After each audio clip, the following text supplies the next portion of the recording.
Welcome to Shaheen academy Madhubani. इसके पहले वाले लेक्चर में, इसके पहले वाले वीडियो में हमने पढ़ा था क्लास 10th का मैथ यानी गणित, और उसका फर्स्ट चैप्टर पहला अध्याय हमने पढ़ा था वास्तविक संख्याएं यानी रियल नंबर्स। रियल नंबर में रेशनल पढ़ा हमने, इरेशनल पढ़ा, एचसीएफ पढ़ा, एलसीएम पढ़ा, यूक्लिड का थ्योरम पढ़ा हमने, एचसीएफ एलसीएम का थ्योरम पढ़ा हमने। अब मुझे लग रहा है कि अगर उस वीडियो को आपने 2-3 बार देख लिया होगा तो बात अच्छे से आपके दिमाग में आ गई होगी। बस बने रहिए हमारे साथ।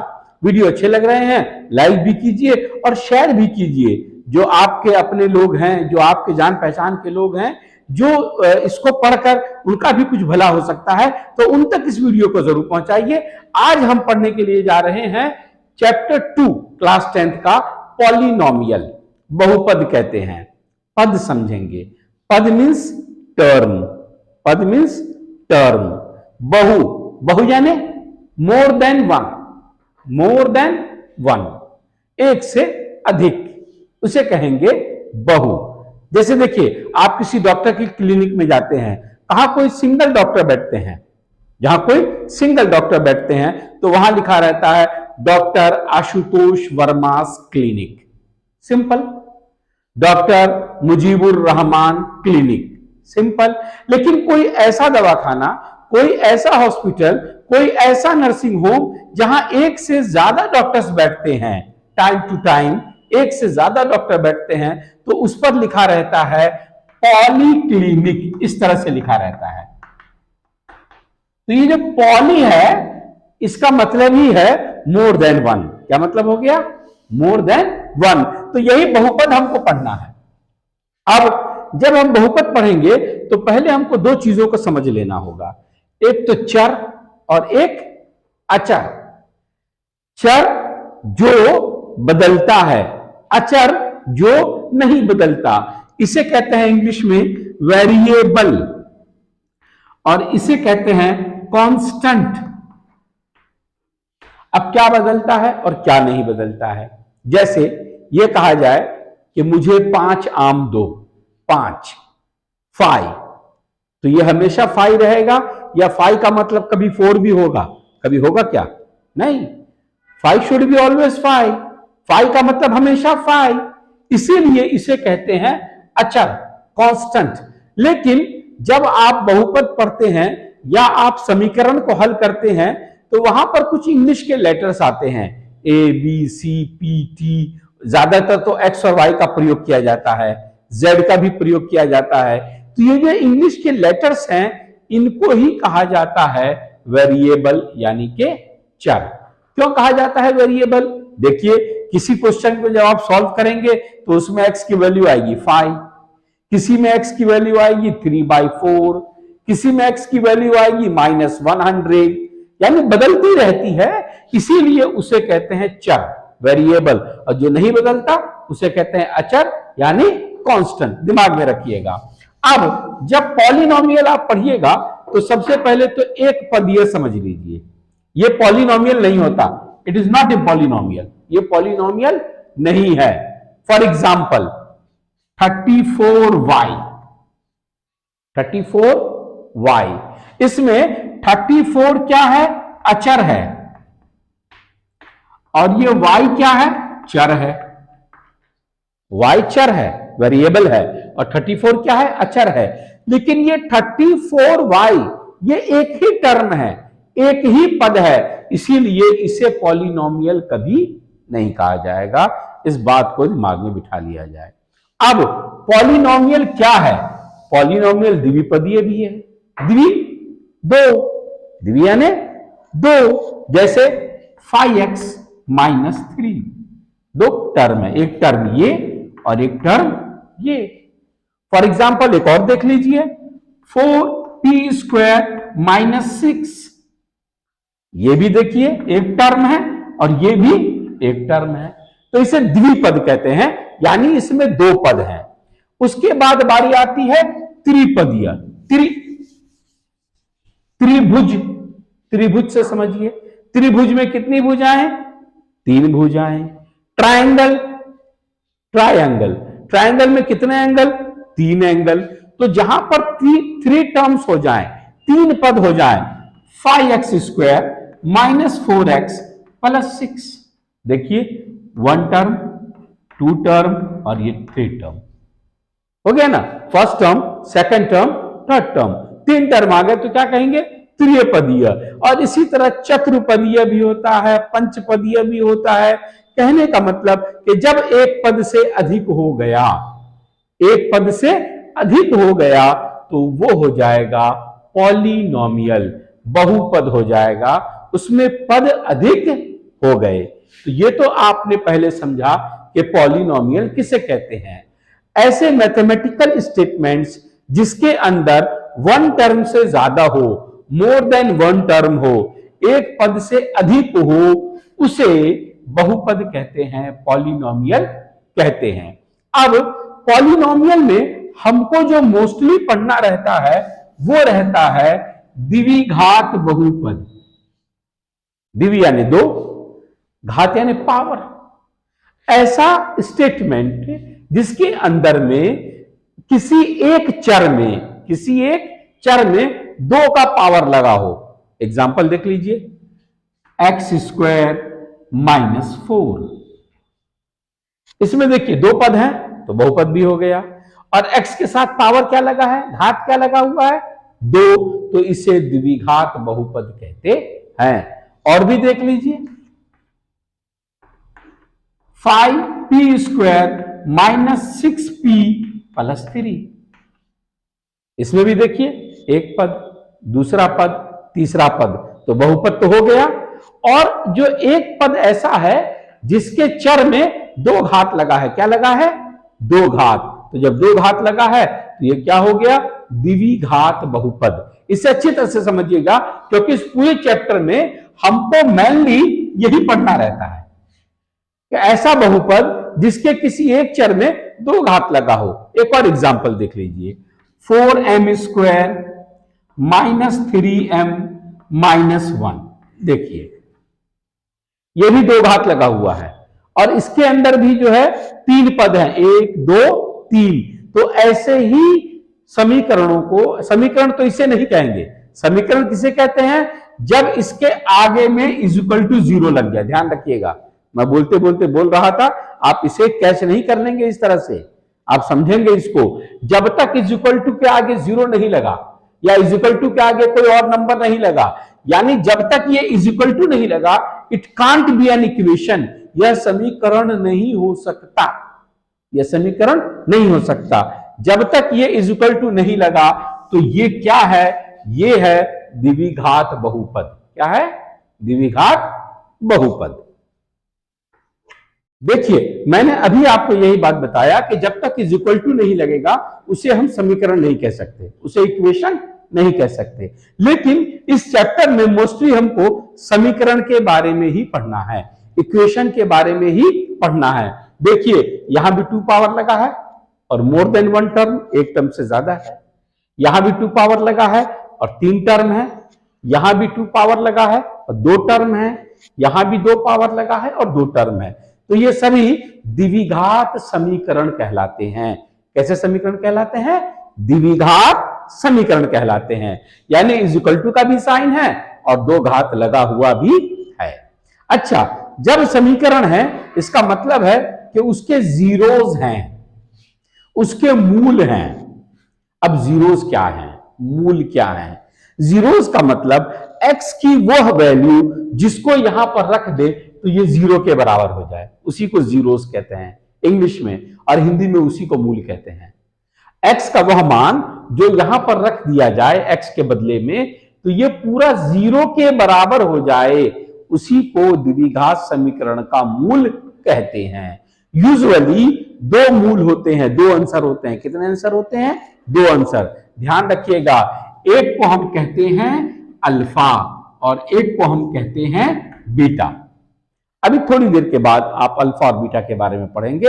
अभी सिर्फ ये ध्यान रखिए कि यूजुअली 2 मूल होते हैं। कभी कभी ऐसा भी होता है कि एक ही मूल 2 बार लिखा जाता है, एक ही आंसर को 2 बार लिखा जाता है, कभी ऐसा भी होता है। बट यूजुअली 2 आंसर अलग अलग होते हैं। तो जो 2 अलग अलग आंसर होते हैं उसी को कहा जाता है अल्फा और बीटा।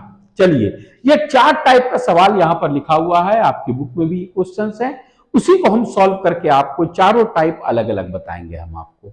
इसमें देखिए, ये जो स्क्वायर जिसके साथ लगा है इसको कोई मल्टीप्लाई नहीं कर रहा है। यहां देखिए, स्क्वायर जिसके साथ लगा है उसको कोई मल्टीप्लाई कर रहा है। यहां देखिए 3 टर्म नहीं है, 2 ही टर्म है। ये जो नंबर है, ये जो नंबर है, ये वाला नंबर, ऐसा नंबर यहां पर नहीं है। और ये देखिए बीच में जो x वाला नंबर है, s वाला नंबर, वो यहां पर नहीं है। ये 4 टाइप के सवाल हमने उसमें से निकाले हैं कि हर टाइप का एक एक क्वेश्चन अगर अभी आप कर लेंगे तो मुझे लगता है कि ये पूरी बात आपको समझ में आ जाएगी। अगर आपको पूरे डिटेल क्वेश्चन देखने हैं तो आप इसी हमारे चैनल पर आप सर्च कीजिएगा एक्सरसाइज 2.1, 2.2, 2.3 सर्च कीजिएगा, आपको मिलेंगी। उसमें एक एक क्वेश्चन किया हुआ है। यहां हर टाइप का एक एक क्वेश्चन हमको उतारना था तो हमने 4 क्वेश्चन उतारा है। देखिए, पहला मल्टीप्लाई करके 8 लाना है। क्या लाना है? 8, लेकिन -8। जब मल्टीप्लाई करके ये -8 लाना है, इसका मतलब है माइनस करके ये लाना है। ध्यान रखिएगा, अगर मल्टीप्लाई करके प्लस लाना होता तो इसको प्लस करके लाना होता, लेकिन मल्टीप्लाई करके क्या लाना है? माइनस करके। तो इसको माइनस करके लाना है हमको। मल्टीप्लाई करके 8 और माइनस करके 2, बहुत इजी है। 4 दूनी 8 और 4 में से 2 गया तो 2, लेकिन बीच में -2 है। इसका मतलब 4 के साथ माइनस लगेगा और 2 के साथ क्या लगेगा? प्लस। यह हमने लिख दिया x - 4 और लिख दिया x + 2 = 0। इस ब्रैकेट और इस ब्रैकेट को मल्टीप्लाई करने से, गुणा करने से अगर 0 आ रहा है, इसका मतलब है कि या तो ये ब्रैकेट 0 है या तो ये ब्रैकेट 0 है। तो हम लिखेंगे कि यदि x - 4 = 0, therefore x बराबर क्या होगा? ये -4 वहां जाएगा तो +4, या x + 2 = 0, तब x बराबर क्या होगा? ये +2 उधर जाएगा तो क्या हो जाएगा? -2। देखिए 2 आंसर आ गया, 4 - 2।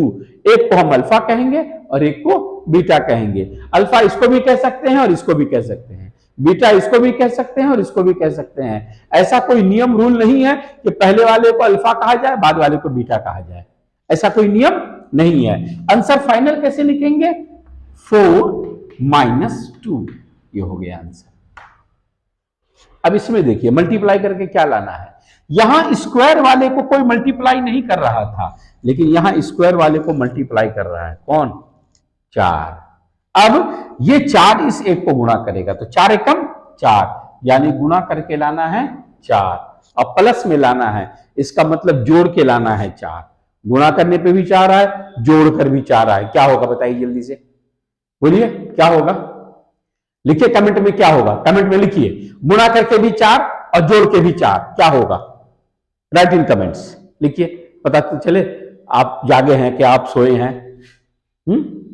हाँ बिल्कुल सही। क्या? 2 दूनी 4, 2 × 2, 2 दूनी 4 हो गया। 2 दूनी 4, लेकिन ये तो -4 लिखा है, इसका मतलब इसको भी माइनस लगाएंगे और इसको भी माइनस लगाएंगे। अब लिखेंगे हम 4s² - 2s - 2s + 1 = 0। ये जैसा था वैसे ही लिखा, ये जैसा था वैसे ही लिखा। इसको हमने 2 बार में तोड़ा, -2s - 2s। अब इन दोनों में कॉमन अलग और इन दोनों में कॉमन अलग। इसमें क्या कॉमन निकलेगा? ये 2 है और ये 4 है, लेकिन 4 का मतलब 2 दूनी 4। ध्यान रखिए, मैं ऊपर छोटा सा लिख रहा हूं आपको समझाने के लिए, आपको एग्जाम में इस तरह से लिखना नहीं है। तो 2 यहां भी और 2 यहां भी, s यहां भी और s यहां भी, तो कॉमन निकला 2s। ब्रैकेट में क्या बचा? यहां 2s और यहां 2s तो पूरा बाहर चला गया, कुछ नहीं तो 1 -1। अब यहां तो कुछ एक जैसा नहीं है, तो क्या कॉमन निकाल देंगे? 1। लेकिन अगर 1 निकालेंगे तो ये माइनस होगा और ये प्लस होगा, लेकिन इसके पहले वाली ब्रैकेट में ये प्लस है और ये क्या है? माइनस। ध्यान रखना है, जो ब्रैकेट यहां आई वही ब्रैकेट वहां बननी चाहिए। तो तो क्या करेंगे हम, +1 कॉमन नहीं निकालेंगे, हम कॉमन निकालेंगे -1। तो ब्रैकेट में आएगा 2s - 1 = 0। अब दो ब्रैकेट बनी, एक ब्रैकेट बनी 2s - 1 और दूसरी ब्रैकेट भी बनी 2s - 1 that is equal to 0। अब चूंकि दो ब्रैकेट है, कितनी ब्रैकेट है, दो, और दोनों सेम है। यहां देखिए दोनों ब्रैकेट अलग अलग थी, यहां दोनों ब्रैकेट सेम है, तो एक ही बार करेंगे। यदि 2s - 1 बराबर 0, देयरफॉर 2s - 1 बराबर 0, देयरफॉर हम लिख सकते हैं यहां 2s बराबर, ये -1 वहां गया तो +1, देयरफॉर s बराबर क्या होगा 1/2, 1/2। अब इसको करेंगे तब भी 1/2 आएगा, और इसको करेंगे तब भी 1/2 आएगा। तो इसीलिए एक ही बार करेंगे और आंसर को इस तरह से लिख देंगे, ब्रैकेट में 1/2, 1/2। लेकिन आंसर दो बार लिखना है, ये याद रहे, एक बार नहीं लिखना है। मैंने थोड़ी देर पहले आपको बताया था कि कभी कभी जो मूल आते हैं वो दोनों समान भी आ जाते हैं। देखिए समान मूल आ गए, 1/2, 1/2। अब ये क्वेश्चन देखिए, ये थोड़ा सा अलग टाइप है। यहां 3 टर्म थे, यहां 3 टर्म थे, यहां 2 ही टर्म है, घबराने की जरूरत नहीं। जब 3 टर्म थे तब तो हो गए, अब तो एक कम हो गए, 2 ही हैं। क्या आप नहीं होंगे? 3 लोगों से मुकाबला हो रहा था, आप जीत गए, अब क्या 2 ही लोगों से आप जीत नहीं पाइएगा? श्योरली यू शुड विन, आपको जीतना ही चाहिए, और जीतने का मन बना कर बैठना है, और जीतने का मन बना कर पढ़ना है कि जीतना है तो जीतना है। देखिए कितना आसान है, 8 का मतलब 4 दूनी 8, अब 4 यहां भी, 4 यहां भी, u यहां भी, u यहां भी, तो कॉमन निकला 4u। यहां से 4u चला गया तो क्या बचा, u, और यहां से 4 चला गया तो क्या बचा, 2 बराबर 0। अब या तो ये 0 है और या तो ये 0 है। तो अगर यदि 4u = 0, therefore u = 0। अगर 4 आके 0 को भाग देगा तो क्या होगा, कुछ नहीं, 0 तो 0। या u + 2 = 0, तो u बराबर क्या होगा, +2 उधर जाएगा तो -2 हो जाएगा। तो आंसर क्या आया, 0 - 2। अब ये देखिए t² - 15 बराबर 0, इसको क्या करेंगे, t² बराबर -15 को उधर लेंगे तो क्या हो गया, +15। तो t बराबर क्या होगा,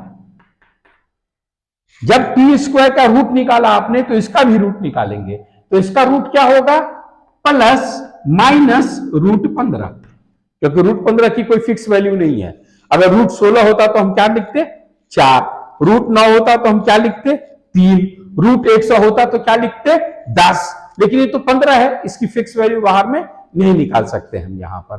तो अब इसका आंसर हम लिखेंगे √15, -√15, एक बार प्लस में और एक बार माइनस में हमने इसका आंसर निकाला। याद रखिए आप पढ़ते तो होंगे और बहुत सालों से आप पढ़ रहे हैं, लेकिन हमारे पास स्कीम है पढ़ो और जीतो। हमारे साथ पढ़िए, हमारा ऐप भी डाउनलोड कीजिए, प्ले स्टोर पर जाइए, शाहीन एकेडमी मधुबनी टाइप कीजिए और उसके द्वारा भी पढ़िए। अभी एक मॉक टेस्ट सीरीज हम उस पर अपलोड कर रहे हैं, 11 नवंबर से वो आपको उपलब्ध मिल जाएगी, अवेलेबल होगी उस पर। हर सब्जेक्ट का 5-5 ऑब्जेक्टिव का मॉक टेस्ट पेपर है और वो भी बिल्कुल फ्री। अगर आपने उसको पढ़ लिया ना सही से, तो आपने यकीन मानिए कि 300 नंबर में फर्स्ट डिवीजन होता है ना, 210 नंबर तो पक्का हो जाएगा। हमने ऐड भी किया है उसके लिए, हमने कहा है फर्स्ट डिवीजन की गारंटी, तो गारंटी तो है ना, 210 नंबर तो आप ऑब्जेक्टिव से लेकर आएंगे, 25-26 नंबर बिल्कुल मुझे उम्मीद है कि 30 नंबर से ज्यादा भी, 35 नंबर भी आप प्रैक्टिकल में भी लाएंगे। तो बचा क्या, 250 तो हो गया, 50 नंबर तो लाना है सब्जेक्टिव से। फर्स्ट डिवीजन आपके कदमों में, फर्स्ट डिवीजन आपके कदमों में। और क्यों फर्स्ट डिवीजन पे रुकेंगे, आप 400 पर भी नहीं रुकेंगे, आप 450 पर भी नहीं रुकेंगे, आप तो 500 पर जाकर रुकेंगे, क्योंकि 500 के आगे आप जा नहीं सकते। और ये कोई हंसी मजाक नहीं है, बिल्कुल है। कोई तो 490 लाता है ना, कोई तो 495 लाता है ना, कोई तो 480 लाता है ना, तो कोई ला सकता है, तो आप क्यों नहीं ला सकते। बस मन बनाकर बैठ जाइए, ओनली 100 डेज लेफ्ट, सिर्फ 100 दिन का खेल है, सिर्फ 100 दिन बचे हैं आपके एग्जाम में। 100 दिन मजबूती से बैठ के पढ़िए, जुड़ रहिए हमारे साथ। अब इसके आगे फिर हम अगली एक्सरसाइज को पढ़ने जा रहे हैं।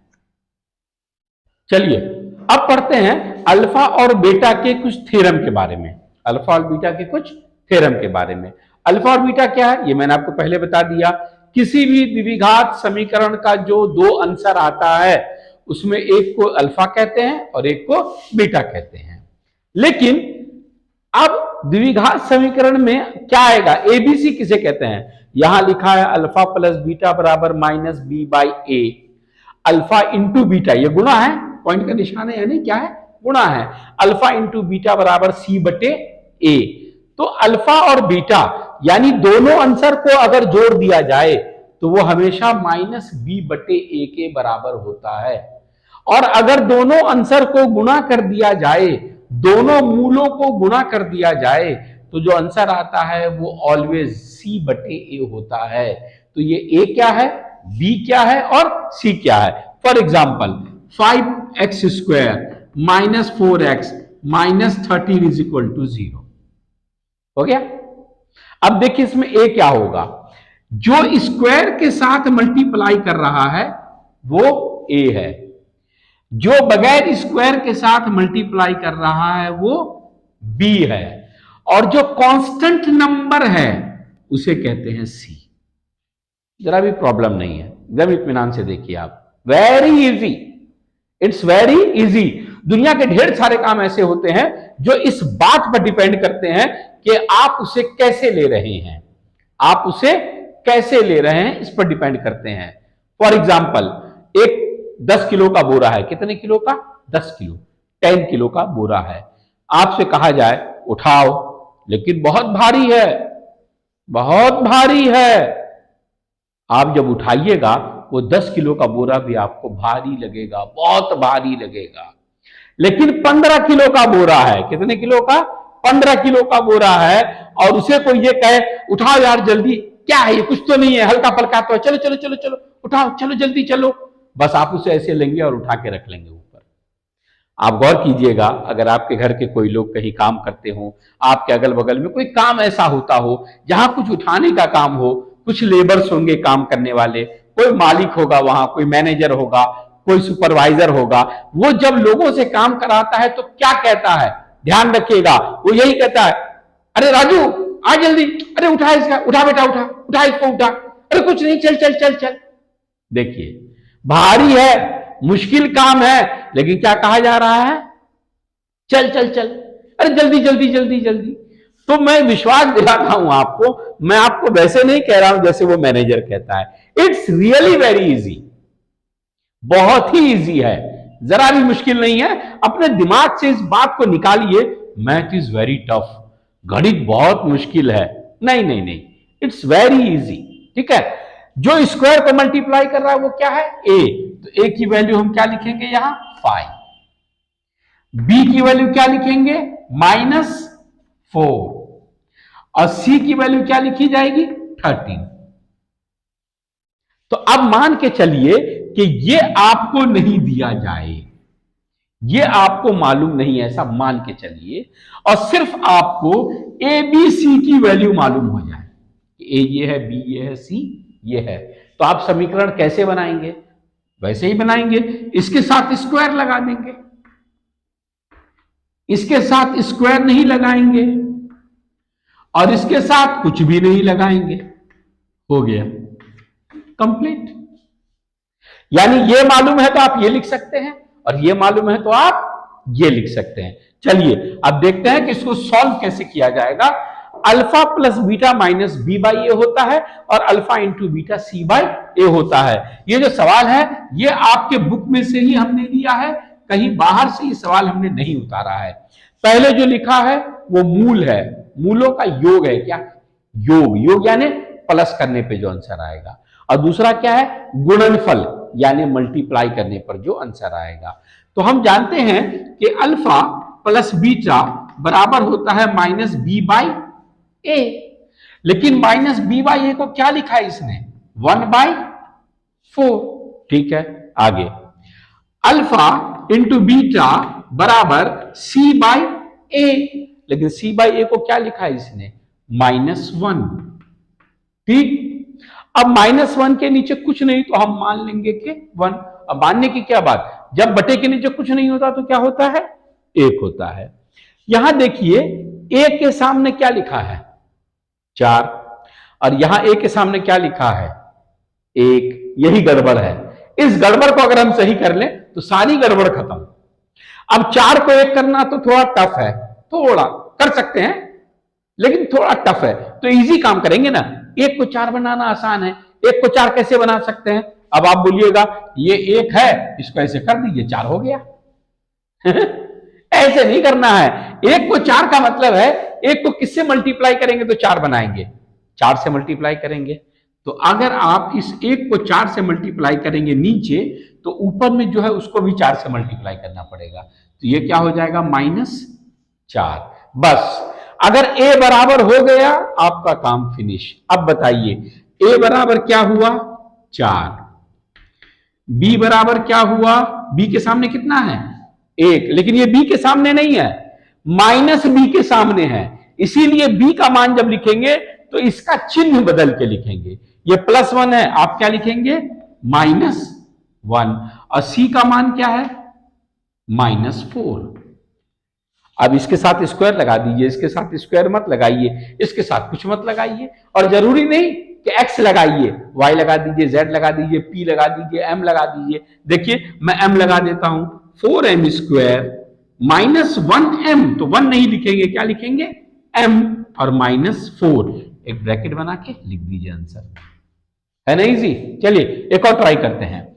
ये alpha plus beta is equal to -b/a, लेकिन यहां क्या लिखा है, √2। अल्फा इंटू बीटा बराबर c/a, लेकिन यहां क्या लिखा है, 1/3। ये √2 के नीचे कुछ नहीं तो क्या है, 1 है। अब यहां a में 1 है और यहां a में 3 है, फिर गड़बड़, बराबर करना है। तो यहां 1 है, यहां 3 है, तो 1 को 3 बना दीजिए। 1 को 3 बनाने के लिए 3 से मल्टीप्लाई कीजिएगा, तो इसको लिखिएगा 3, और इसको क्या लिखिएगा, इसको लिखिएगा 3√2। अब लिखिए a क्या है, 3, b क्या है, 3√2, लेकिन यहां पर माइनस लगा है पहले से, तो इसका चिन्ह बदल देंगे, क्या लिखेंगे, -3√2, और c क्या लिखेंगे, 1। अब तो आप समझ ही गए होंगे मैं लिखूं या नहीं लिखूं। मुझे पूरा विश्वास है कि ये समीकरण, ये जो बहुपद है, आप इजीली लिख सकते हैं। 3x² -3√2x, और ये +1, ब्रैकेट बना दीजिए, लिख दीजिए, आंसर। अब ये देखिए अल्फा प्लस बीटा बराबर -b/a होता है, लेकिन ये 0 है, तो अपॉन में कुछ नहीं तो क्या मान लेंगे, 1। अल्फा इंटू बीटा बराबर c/a, लेकिन इसने क्या लिखा है, √5, अपॉन में कुछ नहीं तो क्या मान लेंगे, 1। यहां a की वैल्यू कितनी है, 1, यहां a की वैल्यू कितनी है, 1, पहले से बराबर है, इसीलिए और बराबर करने की कोई जरूरत नहीं है। a बराबर हो गया 1, b बराबर क्या हो गया, 0। अब -0 लिखें या +0 लिखें, 0 में कोई फर्क नहीं, और c बराबर क्या हो गया, √5। हाँ, अब जब आप बहुपद लिखेंगे तो थोड़ा केयरफुल रहिएगा। इसको तो हम स्क्वायर लगाते हैं तो लिखेंगे 1x²। अब यहां बगैर स्क्वायर के लिखते हैं, लेकिन क्या है ये, 0। अगर 1 होता तो x लिखते, 2 होता 2x लिखते, 3 होता 3x लिखते, लेकिन यहां तो कोई x नहीं है, तो क्या करेंगे, इसको लिखेंगे ही नहीं, x को लिखेंगे ही नहीं, सीधे नंबर डाल देंगे, +√5, यही इसका आंसर हो गया। अब बारी आती है हमारे लास्ट क्वेश्चन की। इसके अंदर में हम जो ये लास्ट क्वेश्चन अब करेंगे तो कैसे करेंगे, इसको गौर से आप देख लीजिएगा। ये अल्फा प्लस बीटा बराबर -b/a बराबर 4, बटे में कुछ नहीं तो क्या लिखेंगे, 1। अल्फा इंटू बीटा बराबर 1 c/a होता है, तो यहां पर 1 है, बटे में कुछ नहीं तो 1, गौर से देखिए, ये ए भी 1 है और ये ए भी 1 है, यहां आपको कोई मल्टीप्लाई करने की जरूरत नहीं है। तो हम लिखेंगे ए बराबर 1, बी बराबर ये 4 है, लेकिन हम क्या लिखेंगे -4। क्यों लिखेंगे? क्योंकि यहां पर माइनस लगा हुआ है, -4। और सी बराबर क्या है 1, सबके सामने में लिखा है ए बराबर 1, बी बराबर -4, सी बराबर 1, बिल्कुल सामने सामने लिखा हुआ है। तो अब इसका बहुपद क्या बनेगा 1x² -4x + 1, ये हो गया आंसर।